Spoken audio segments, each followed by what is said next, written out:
Puji Tuhan.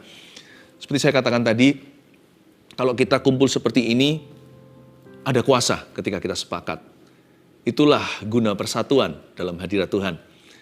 Anda berada di poros kehendak Allah, saya tahu detik ini kita berdoa bersama-sama ini adalah kehendak Tuhan. Dan satu hari di pelataran Tuhan lebih baik daripada 1000 hari tempat lain, ya kan? Mari kita sama-sama buka firman Tuhan, siapkan catatan. Kita akan belajar Alkitab hari ini dari 3 ayat saja. Mazmur 133, persaudaraan yang rukun di Alkitab kita, judulnya. Tapi saya kasih judul untuk episode ini, Kesana Tuhan perintahkan berkat. Mengambil dari secuplik ayat. Kesana Tuhan perintahkan berkat. Sebenarnya cari berkat itu nggak susah ditemukan. Kalau alamat kita tepat. Ya kan, kalau kita tahu kemana Tuhan perintahkan berkat, kita ada di sana ya, kita dapat.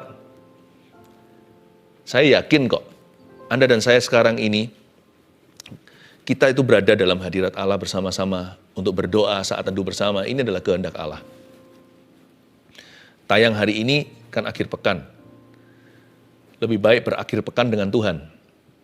Nanti kalau sudah tidak ditonton live-nya, yang susulan, kapanpun Anda menonton ini, saya tahu itu kairos atau waktu Tuhan. Ketahuilah bahwa Anda berada persis di poros kehendak Allah, berada di senternya. Jadi sesuatu akan terjadi, imani. Percaya bersama dengan saya, something will happen to you. Ini bukan motivasi, namanya ekspektasi. Iman itu apalagi kalau bukan expecting something of God. Mengharapkan sesuatu yang datangnya dari Tuhan, bukan dari dunia. Saya percaya Tuhan itu menyediakan sesuatu yang berharga buat kita semua ya. Mari kita baca sekarang Mazmur 133, nyanyian ziarah Daud. Sungguh alangkah baiknya dan indahnya apabila saudara-saudara diam bersama dengan rukun. Seperti minyak yang baik di atas kepala meleleh ke janggut, yang meleleh ke janggut Harun dan ke leher jubahnya. Seperti embun gunung Hermon yang turun ke atas gunung-gunung Sion, sebab kesanalah Tuhan memerintahkan berkat, kehidupan untuk selama-lamanya. Pendek saja 3 ayat, tetapi sangat dalam. Dimulai dengan suatu kalimat nyanyian ziarah Daud, ini Daud yang buat. Sebenarnya Mazmur 133 ini adalah Mazmur Hebron. Ketika Daud masih di situ, dia masih berusaha mempersatukan seluruh bangsa Israel sejak zaman hakim-hakim dan Raja Saul yang memecah belahkan. Jadi Daud belum sukses ini ceritanya untuk mempersatukan dari Sabang sampai Merauke-nya Israel waktu itu. Suku-suku Israel masih saling berantem, masih saling berlawanan. Mereka belum akur, mereka belum sehati, belum setuju, apalagi sepakat. Saya bersyukur untuk keluarga saat teduh.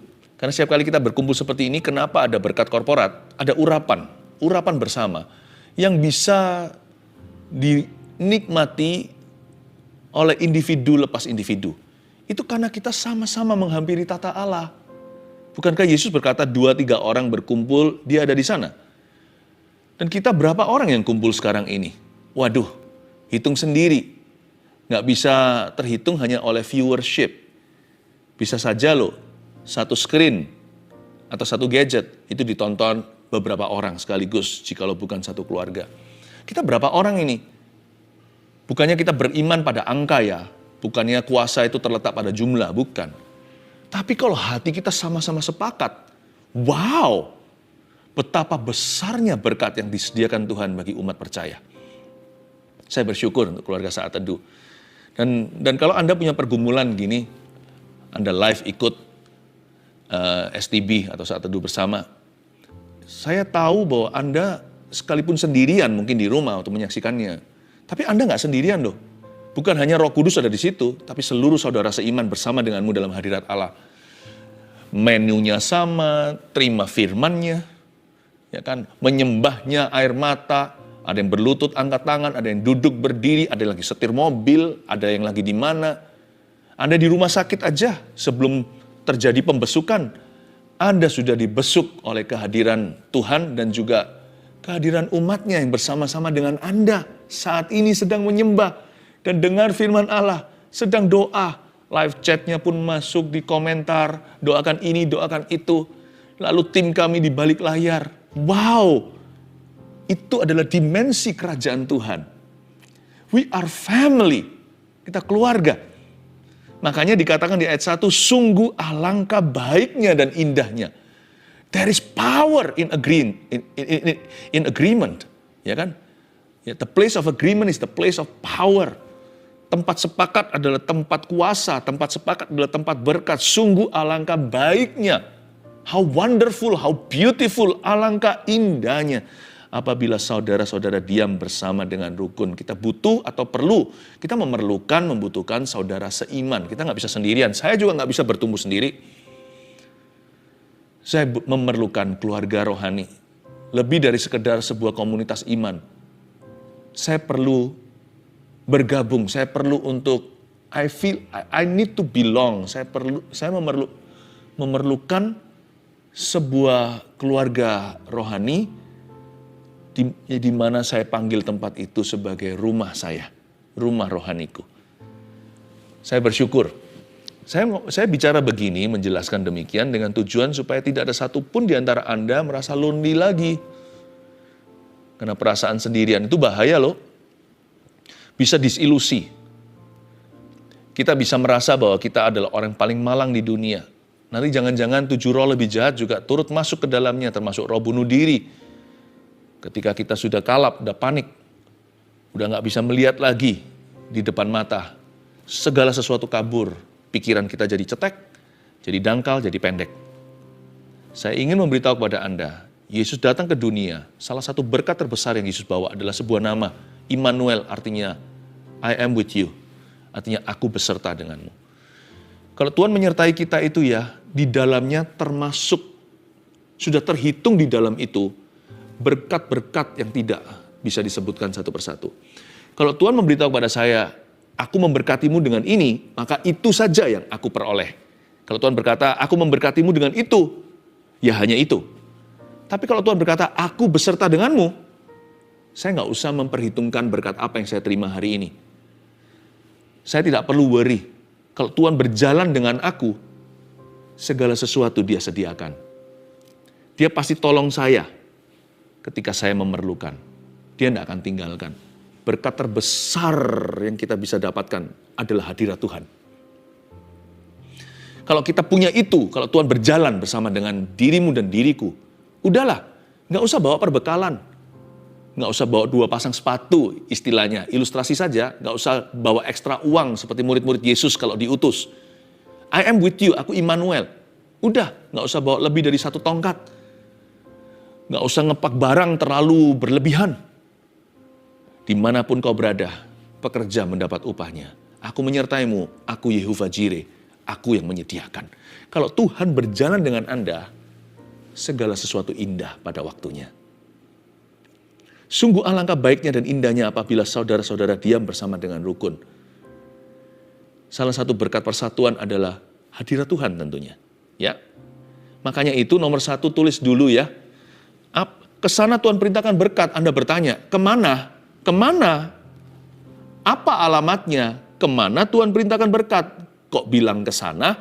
Kesana itu di mana? Saya jelaskan nomor 1 dari ayat pertama yang kita baca, sungguh alangkah baiknya dan indahnya apabila saudara-saudara diam bersama dengan rukun. Nomor 1, pastikan catat alamatnya supaya Anda tidak tersesat, supaya nggak tersasar nih.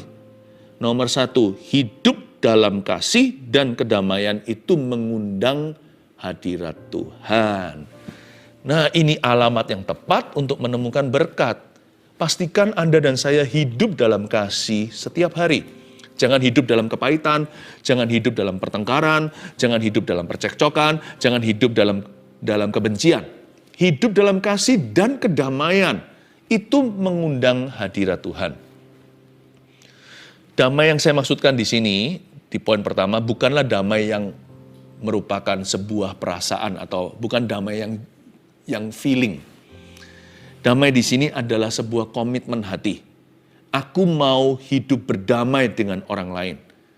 Berdamai itu bukan kompromi ya. Kalau kita lihat sesuatu itu salah, kalau kita memberitahu orang itu dengan resiko dimusuhi, kalau saya jadi Anda, saya tetap akan beritahu. Namun saya jaga hati. Saya harus beritahunya dengan metode kasih. Tapi saya pasti akan beritahu dia. Kalau enggak kan berarti saya setuju dengan kejahatannya. Kedamaian itu bukan berarti orang yang selalu avoiding konflik, orang yang selalu menghindari konflik dengan apapun harganya. Sekalipun kalau orang lain binasa, dia nggak peduli, yang penting pokoknya aku jangan konflik sama dia. Itu salah. Kedamaian yang seperti itu, kedamaian yang palsu, kedamaian duniawi, itu damai yang semu. Tapi kedamaian di sini itu adalah orang yang mengusahakan hidup damai dengan orang lain. Gimana caranya? Dia cari common ground, dia cari tempat yang kebersamaan. Dia nggak selalu cari gara-gara dengan orang lain atau cari musuh, orang yang arogan, yang sikat kiri, sikat kanan. Kan ada orang yang memang nggak suka damai, kemana-mana cari musuhan. Padahal juga bukan prinsip-prinsip banget. Hal-hal yang sifatnya bisa subjektif, bukan sesuatu yang objektif sungguhan.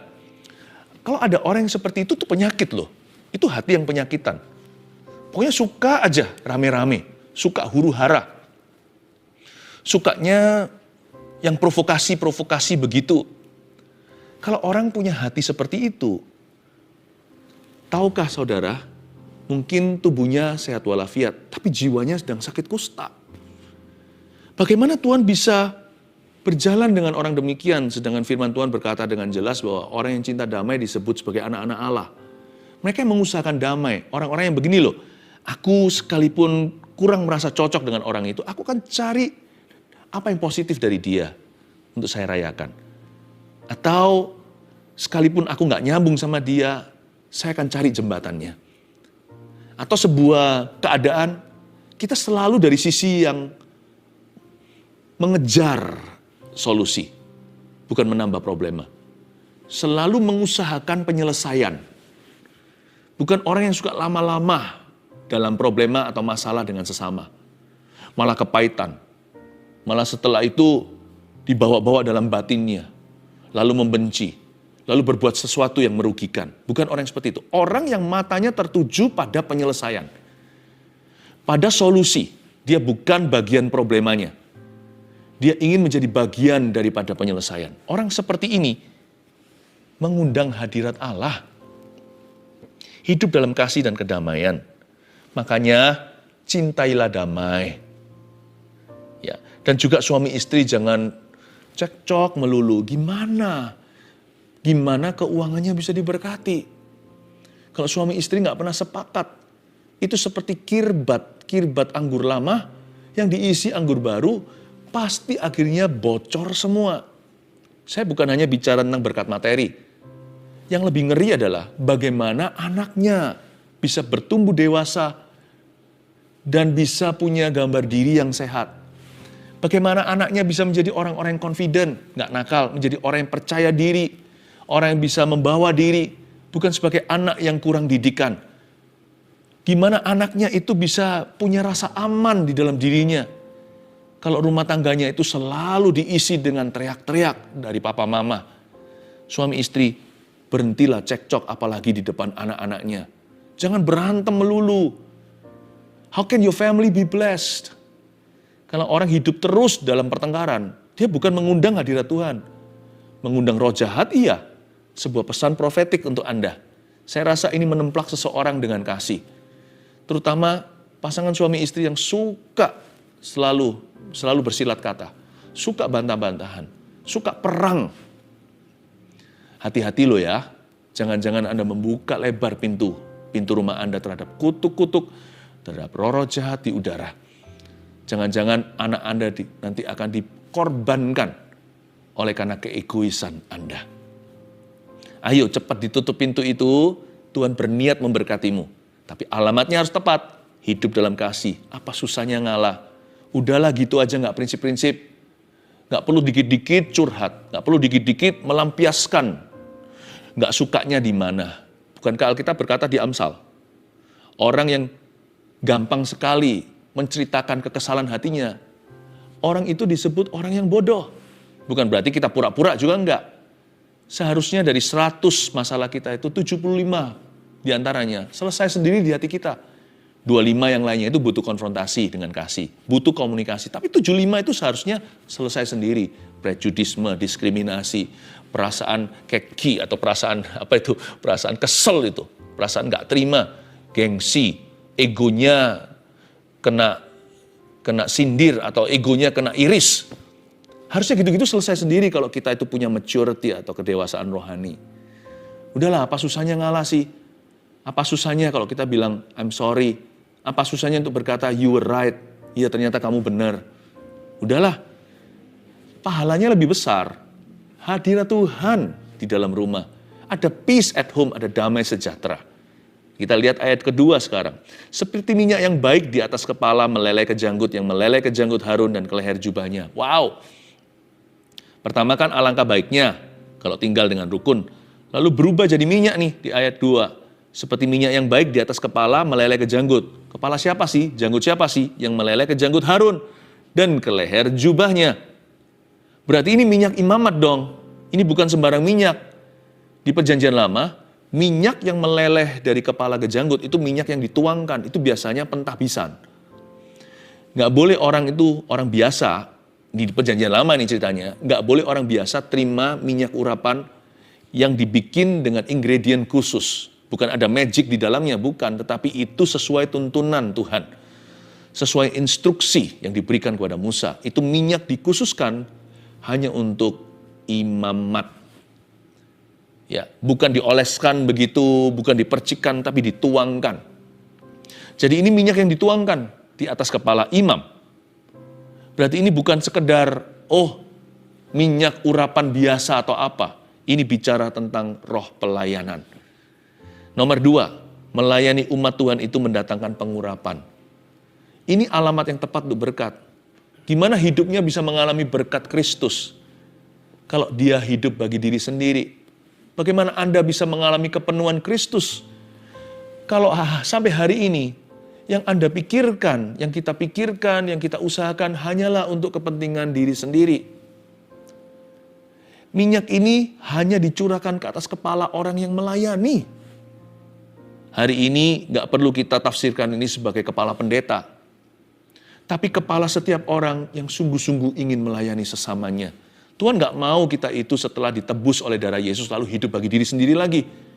Wah, berarti kan sama saja. Buat apa penebusan kalau gitu? Bukankah kita ditebus dari hukum dosa? Tahu nggak hukum dosa, hukum maut itu apa? Maut itu neraka. Tapi hukum yang bekerja di dunia ini selama kita hidup nampak sekali, yaitu orang yang masih hidup bagi dirinya alias egois atau selfish. Kalau kita sudah dibebaskan dari hukum dosa dan maut, maut pun sudah dibebaskan. Hukumnya juga akhirnya batal dong. Hukum dosa itu adalah hidup untuk diri sendiri. Dan Tuhan tidak mau. Kalau orang hidup bagi dirinya, nggak akan ada pengurapan Allah atasnya. Berkat Kristus tidak akan mengikuti hidupnya, kebajikan, kemurahan. Sekalipun dia bisa kaya karena dia pintar kerja. Atau mungkin ada faktor keberuntungan di dalamnya. Tapi bukan berarti bahwa dia diberkati loh. Orang kaya secara materi nggak tentu dia diberkati oleh Allah. Karena kekayaannya bisa menjadi kutukan bagi keluarganya. Susah payah akan mengikutinya. Bukan susah payah kerja untuk dapat duit. Mungkin ada orang tertentu karena saking lihai hebatnya di dalam dunia bisnis, dengan mudah uang itu tiba. Tapi susah payah mengikutinya itu bukan susah payah untuk mendapatkan duit. Susah payah setelah dapat duit.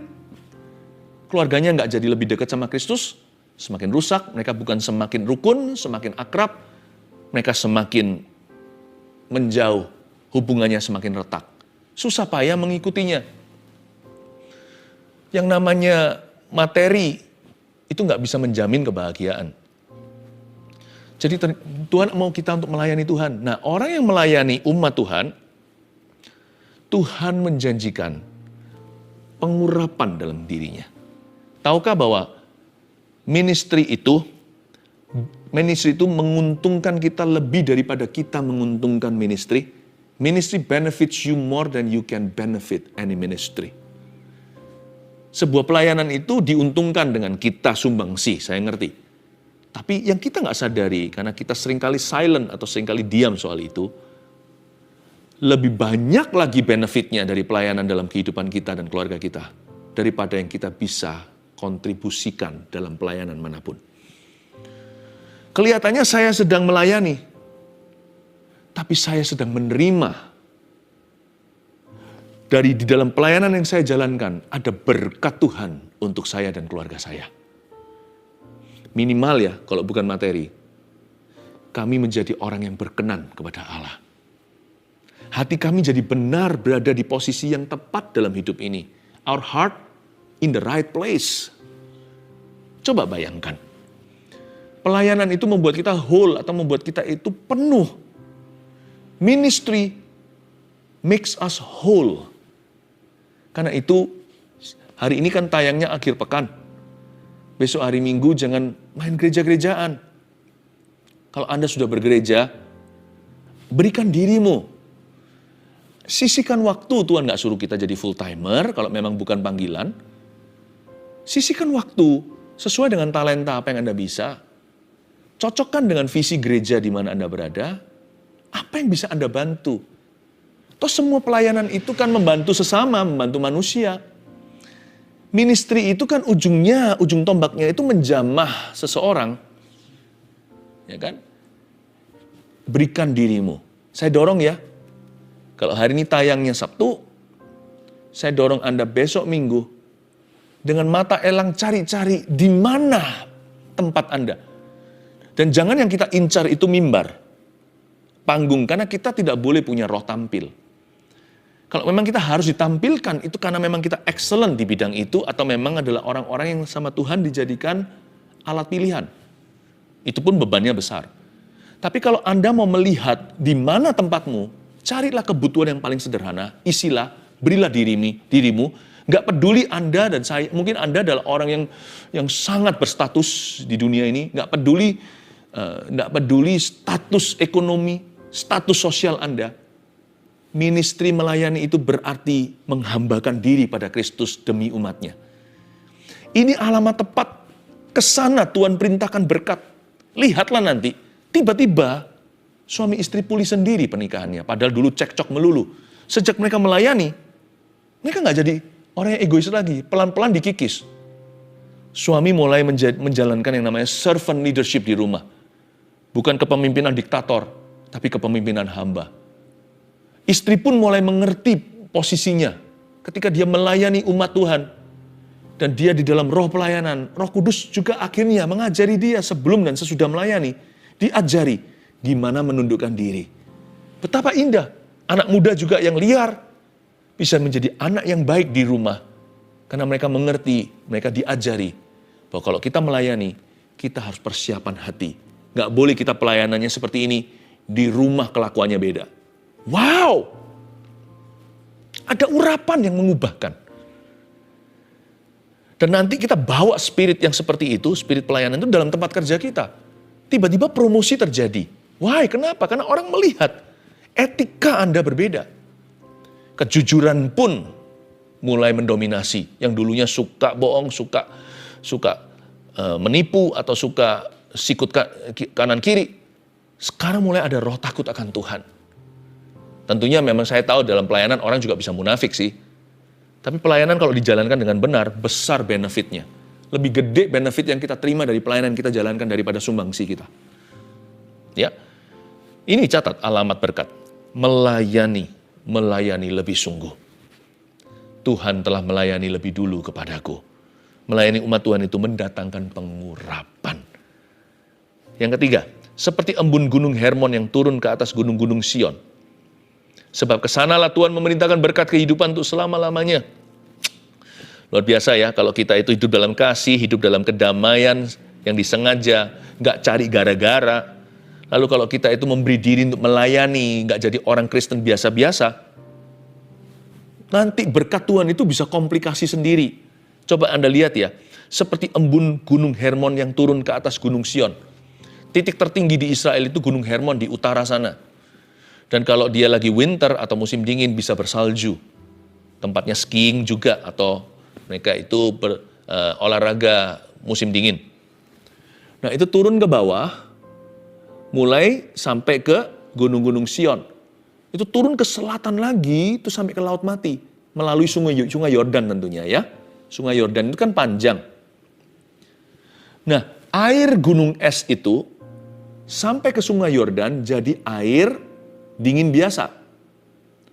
Lalu sampai ke Laut Mati, dia itu mengalami perubahan. Selama perjalanan dapat 850.000 ton garam atau mineral.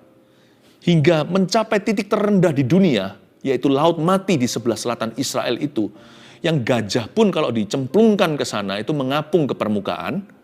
Saya pernah di sana berenang, lebih tepatnya bukan berenang sih, hanya mengambang. Kita nggak bisa berenang, nggak boleh masuk ke dalam. Itu asinnya luar biasa, mineralnya tinggi. Pernah sekali luka, saya sempat luka waktu membaptis orang di Sungai Yordan. Ya kan, itu lagi panas sekali, tanah batunya saya nggak pakai sandal. Pecah tanpa saya sadari, ternyata kaki saya, jempol kaki saya itu ada goresannya, retak, kena matahari. Saya masuk kemudian, untungnya besoknya kami akhirnya ke Laut Mati.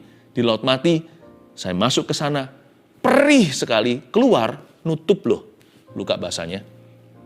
Karena mineralnya tinggi, menjadi punya nilai terapi. Itu luar biasa, ada healing virtue di dalamnya. Bukan supranatural, itu alami, scientifically. Nah, kok bisa ya? Di atas sana itu air es, sampai bawah air mineral. Di atas sana airnya di gunung.